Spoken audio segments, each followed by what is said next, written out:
చాలా సార్ లేని జీవితం మాకే కష్టంగా ఉంది, దూరంగా ఉండే మాకే. మీకు ఎలా ఉందా అని అడగలేకపోతున్నాను. అదే చాలా అనమాట. అది ఇంకా మీకు తెలియదే ఉంది అంటే ఆ కృష్ణరాజు గారితో మా ఇద్దరు ఆ బాండింగు. అవును, అంటే ఆయన లేకుండా ఒక సెకండ్ కూడా నేను ఉండలేను అని అనుకుంటే దాని జీవితంలో.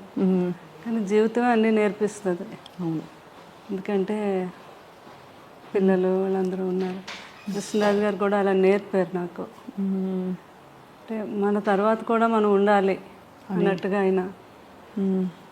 బాధనైతే చాలా రోజుల వరకు చాలా సఫర్ అయ్యాను నేను. సఫర్ అయ్యారా? అవును. ఎందుకంటే ఎలా అయితే కృష్ణరాజు గారు అంటే ఇష్టం భార్యాభర్తలకు అందరూ ఉండొచ్చు, కానీ అందరి మీద నాకు కొంచెం ఇంకా ఎక్కువ ఇష్టం.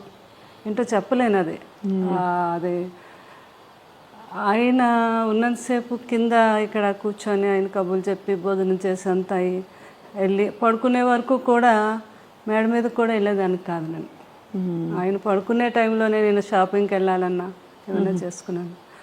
అసలు ఆయనతో ట్రావెల్ తప్ప ఆయన వదిలే చుట్టాలు బంధువులు కొంతమంది కొన్ని అకేషన్స్ కూడా నాకు అసలు వెళ్ళలేదు. కృష్ణరాజు గారు అనేవారు, ఏముంది నేనే రావాలి, నువ్వు వెళ్ళొచ్చు కదా అంటే. నా జీవితం ఆనందం మీతోనే. నేను వెళ్ళి ఆనందంగా అక్కడ ఏదో మీరు అనుకుంటారేమో, నేను వెళ్ళి కూడా అక్కడ ఆనందంగా ఉండలేను. మీతో అయితేనే నా ఆనందం అని.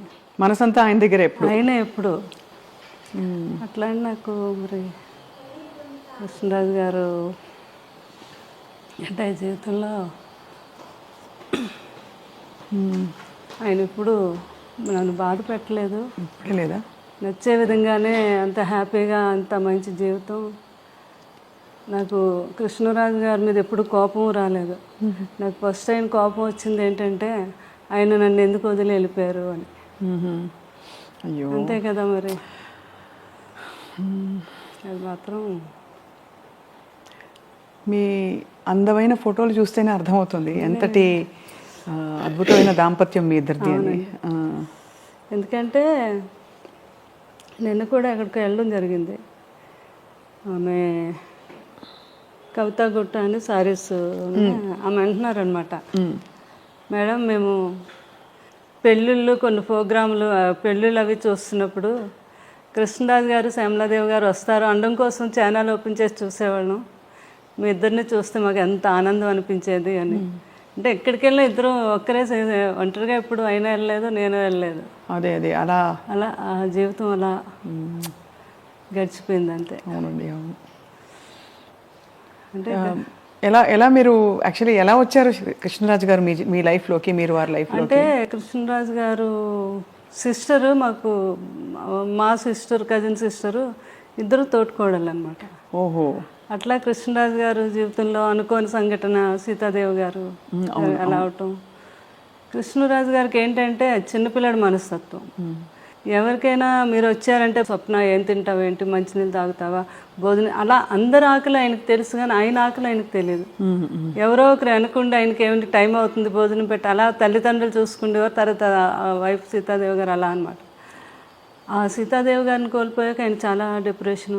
అది తండ్రి గారు తెలుసుకొని, లేదు బాబు లైఫ్లో మళ్ళీ మనం బాబుకు పెళ్లి చేయాలి, లేకపోతే అతను అందరినీ చూసుకుంటాడు కానీ అతను చూసుకునే వాళ్ళు ఉండాలి అని అప్పుడు చుట్టాల ద్వారా పెళ్లి చేయాలని, ఎవరైనా మంచి అమ్మాయి బాబుని చూసుకునే అమ్మాయి అంటే అప్పుడు మా కజిన్ సిస్టర్ వాళ్ళ తాలూకా వాళ్ళంతా తనైతే బాగా చూసుకుంటుంది, చాలా మంచి అమ్మాయి అని చెప్పడం జరిగితే అట్లా అనమాట రిలేషన్. తర్వాత కృష్ణరాజు గారు కూడా అంటే ఏజ్ గ్యాప్ కూడా ఉంది.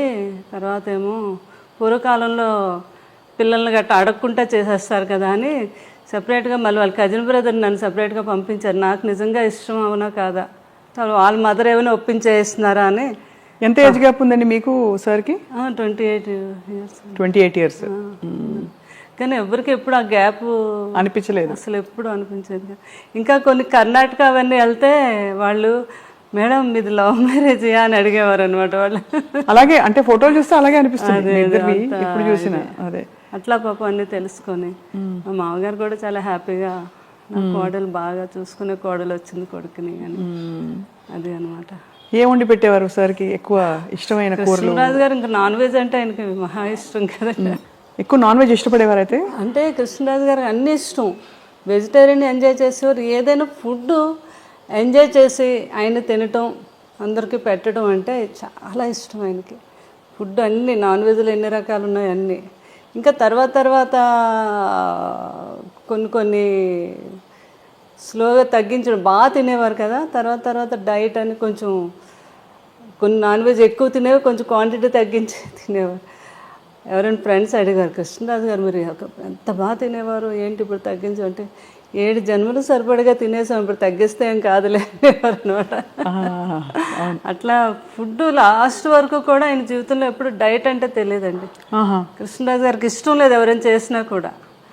ఆఖరికి అబ్బాయి ప్రభాస్ని కూడా, బాబు నువ్వు అసలు డైట్ చేయొద్దు, బాగా తిను, కాకపోతే క్యాలరీస్ బర్న్ చేసుకో అని చెప్పేవారు అనమాట. ఆ టైంలో లాస్ట్ వరకు ఆయన ఆ స్ట్రెంత్ అలా. సారు వెళ్ళిపోయే ముందు ఎప్పుడు కలిశారు ప్రభాస్ గారిని? అసలు మీరు కోవిడ్ వచ్చాక బయట కలవటం తక్కువైంది కదా. ఎవ్రీ వీక్ బాబు వచ్చి ఇక్కడే కూర్చుండేవారు. అంటే పెదబాజీకి ఎప్పుడూ చుట్టూ మనుషులతో అంతమందితో ఎప్పుడూ అలవాటు. సడన్గా నాకేమో చాలా భయం అనమాట. అసలు ఎవరిని రానియటం కానీ, తలుపులు కూడా కొన్ని రోజులు వేసేసి ఎవరిని అసలు రానిలేదు. చాలా కేర్గా చూసుకున్నాం. అంటే ఆ సంఘటన మీకు తెలుసు కదా, ఆ టైంలో ఎవరైనా ఏదైనా అనుకోకుండా ఏదైనా జరిగినా భార్యని చూడనీరు, పిల్లల్ని చూడనీరు, ఫ్యామిలీని చూడనీరు. అలాంటి సిచ్యువేషన్ ఎవరికి రాకూడదు జీవితంలో. అట్లాంటిది కృష్ణరాజు గారిని ఎంతలా చూసుకోవాలి అని నేను పూర్తిగా. బాబు కూడా పెదనాన్న గారిని ఎవ్రీ వీక్ వచ్చే ముందు 3 days ముందు కోవిడ్ టెస్ట్ చేయించుకొని అయినా అప్పుడు రిజల్ట్ వచ్చి పెదబాధ్యతో ప్రతిసారి అంతే. అంత జాగ్రత్త పడ్డారు. అంత జాగ్రత్త, చాలా జాగ్రత్త పడ్డాం అనమాట. అలాగే ఇంకా బోర్ కొట్టేస్తుంది నాకు, ఏం పర్లేదండి వారు ఆయన అయితే. నేనైతే మంచిగా యోగా చేస్తాను, ప్రాణాయామం ఏం చేస్తాను కదా, నాకే కోవిడ్ రాదని. అయినా మనకు భయం ఉంటుంది కదా, నేను ఒప్పుకునేదాన్ని కాదు. అప్పుడు బాబు బోర్ కొట్టేస్తుంది అన్నారని ఇంకా స్పెషల్గా ఫ్లైట్ వేసి ఒక 2 months హ్యాపీగా ఎంజాయ్ చేయండి అని మమ్మల్ని అక్కడికి మాల్దీవ్స్ పంపించారు. అక్కడ వెళ్ళి ఒక 1.5 month బాగా ఎంజాయ్ చేసి వచ్చారా? మీరు వెళ్ళారు? మేము అందరూ.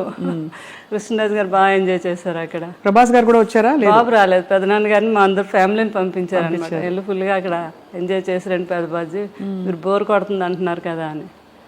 అట్లా పెదనాన్న గారిని, బాబు కూడా లాస్ట్ టైంలో లక్కీగా బాబు కూడా ఎక్కడికి వెళ్ళలేదు, విదేశాల్లో ఎక్కువ వెళ్ళిపోయేవారు. అదే ఆ కృష్ణరాజు గారు చేసుకుని. కృష్ణరాజు గారు ఎప్పుడు అనేవారు, ఏ మనిషి అయినా ఎన్నాళ్ళు బతికినా బతకచ్చు, కానీ వెళ్ళిపోయే ముందు మాత్రం ఎప్పుడు తన ఫ్యామిలీ ఎప్పుడు తన చుట్టూ ఉండాలి. అలాగే అప్పుడే మనిషి లాస్ట్ జీవితం తను ఆనందంగా వెళ్ళినట్టు అని చెప్తూ ఉండేవారు ఎవరితో. నేను మీరు మీ వివాహం అయ్యే టైంకి సార్ ఆల్మోస్ట్ బాగా పెద్ద స్టారా సినిమాలో కదా? అంతే కదా. ఆ తర్వాత వారి స్టార్డమ్ గురించి అప్పుడు మీకు తెలుసా? ఇంత పెద్ద స్టార్ అసలు చేసుకోవడం ఎందుకు. నాకు మెయిన్ కృష్ణరాజు గారు మా మదరాలు చెప్పేవారు అనమాట. ఆయన సినిమా యాక్టర్ కాదు, బయట కూడా చాలా గొప్ప వ్యక్తి. ఎంతో మందికి ఆయన సహాయం చేయటం, ఎవరైనా పెళ్ళిళ్ళు చేసుకోవాలన్నా చేయడం, వరద బాధ్యతలకని. అది నాకు బాగా ఆయన అప్పటి నుంచి ఆయన అంటే నాకు చాలా ఇష్టం అనమాట. ఆ ఇష్టం మీద పెద్దవాళ్ళు వీళ్ళందరూ అన్నా కూడా మెయిన్ నేను ఒప్పుకొనే చేసుకున్నాను కృష్ణరాజు. పెద్దవాళ్ళని ఎవరన్నారు అంటే ఇంట్లో వాళ్ళనా? మా అమ్మగారు అన్నారు.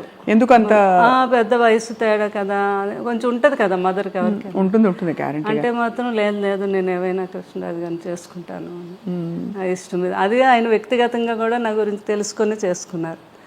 తన నిజంగా నన్ను ఇష్టపడుతుంది అని వాళ్ళ కజిన్ వచ్చి చెప్తే అదే అండి.